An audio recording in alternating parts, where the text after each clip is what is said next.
अस्सलाम वालेकुम स्टूडेंट्स, कैसे हैं आप सब। उम्मीद है आप सब खैरियत से होंगे। आज हम एक्सरसाइज 4.1 का सेकेंड पार्ट करने जा रहे हैं। कल हमने 4.1 का फर्स्ट पार्ट किया था, आज हम उसी का सेकेंड पार्ट करेंगे। उम्मीद है मुझे आपको मेरी पहली वीडियो भी पसंद आई होगी। अगर पसंद आई है तो प्लीज़ लाइक करें, सब्सक्राइब करें और शेयर करें ताकि ज़्यादा से ज़्यादा स्टूडेंट्स इसका फ़ायदा उठा सकें। और आज का क्वेश्चन है question number 2, factorize the following. कल जो हमने निकाला था उसमें हमने कॉमन निकाला था, ठीक है। यहाँ पे भी आज भी ये इस क्वेश्चन में कॉमन ही निकालेंगे, लेकिन कल 4 टर्म्स का था और आज ये 3 टर्म्स का क्वेश्चन है, ठीक है। तो यहाँ पे कॉमन अगर आप देखें तो आपके पास कॉमन क्या है, 7x प्लस xz में आपके पास कॉमन है x। तो यहाँ से क्या बचा आपके पास 7 और यहाँ से क्या बचा आपके पास z। इसी तरह इन दो टर्म्स में से भी देखें तो z कॉमन है, प्लस z वो हमने निकाला तो यहाँ से क्या बचा 7 z स्क्वायर था, एक z हमने निकाल लिया तो बाकी एक z बचा। अच्छा, ये 4 टर्म्स के जब हम कॉमन निकालते हैं तो हम देखते हैं कि 2 ब्रैकेट्स हमेशा हमारे पास सेम आएंगे, साइन भी सेम, नंबर्स टर्म्स सब कुछ सेम आएगा, वेरिएबल वगैरह। तो अगर वो सेम है इसका मतलब है हम सही कर रहे हैं, ठीक है। तो वो कॉमन ब्रैकेट हमने एक बार लिखा, बाकी दूसरे में हमने ये लिख दिया x प्लस z। इसी तरह सेकंड क्वेश्चन में भी देखें, वो भी 4 टर्म्स वाला है लेकिन उसमें नंबर्स भी हैं। तो हमारे पास नंबर है 9a square plus 18ab square minus 6ac minus 12bc। इसको भी हम 2 पार्ट्स में डिवाइड करेंगे। तो कॉमन क्या है हमारे पास, यहाँ पे 9 और 18 में से 9 कॉमन आ गया, ठीक है। 9 के टेबल में दोनों आते हैं, 18 और 9, तो हमने 9 कॉमन निकाल लिया। यहाँ से क्या बचा आपके पास, फिर a और b कॉमन आया, 9a भी हमने कॉमन निकाल लिया। तो फिर यहाँ से हमारे पास क्या रह गया, बाकी a रह गया, क्योंकि 2 थे तो एक a बाहर और एक के अंदर। इसी तरह प्लस के साइन 9 के टेबल में 18 कब आते हैं, 9 2 ज़ा 18। a हमने कॉमन ले लिया, b स्क्वायर थे हमने b कॉमन लिया तो बाकी हमारे पास क्या बचा b। इसी तरह माइनस 6c, इन दोनों में कॉमन क्या है, माइनस 6c।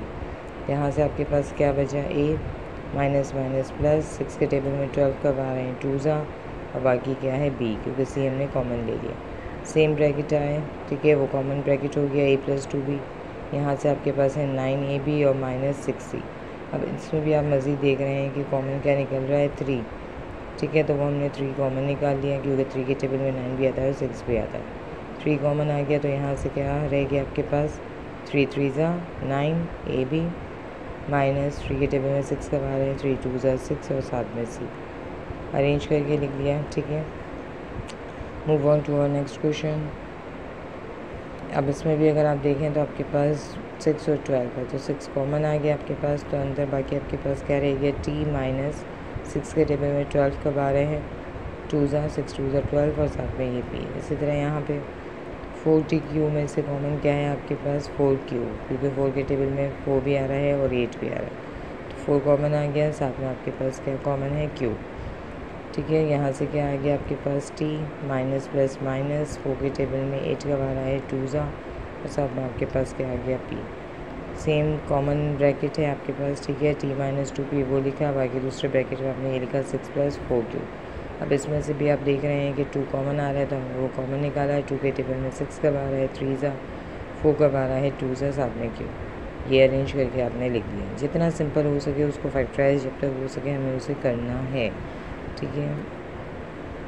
नेक्स्ट क्वेश्चन देखें, इसमें कॉमन क्या आ रहा है आपके पास, r, यहाँ 2 r थे, एक हमने बाहर निकाल लिया कॉमन तो बाकी एक बचा, और यहाँ से क्या आ गया 9s।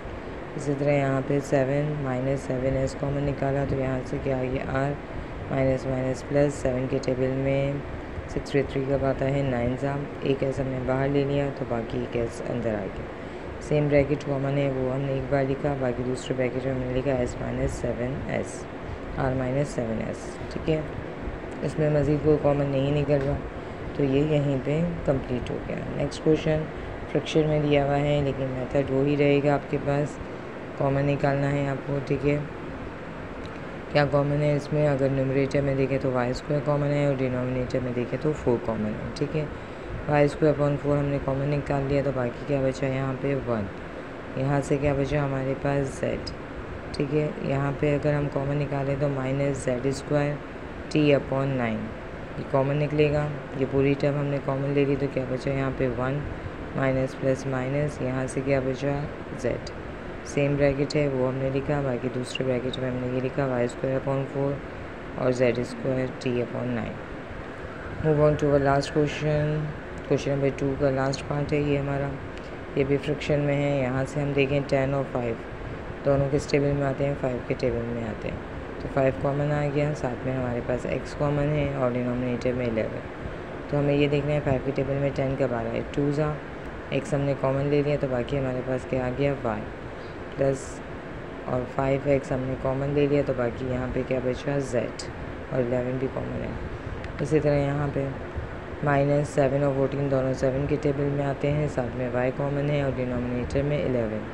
7 के टेबल में 14 कब आ रहा है, 7 2 14, y² है, एक y हमने बाहर कॉमन ले लिया, तो बाकी एक y अंदर आ गया, ठीक। और यहाँ से माइनस माइनस प्लस हो गया, 7y/11 हमने कॉमन ले लिया, तो बाकी क्या रहेगा आपके पास z। सेम ब्रैकेट है वो कॉमन आ गया, दूसरे ब्रैकेट में हमने लिखा 5x/11 -7y/11।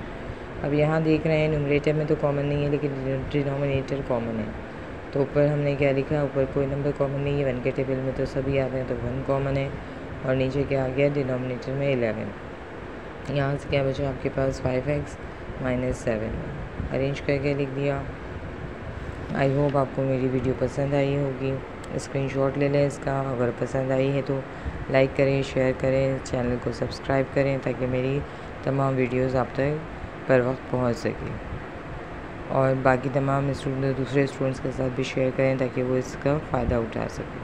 Thank you, take care, अल्लाह हाफ़िज़।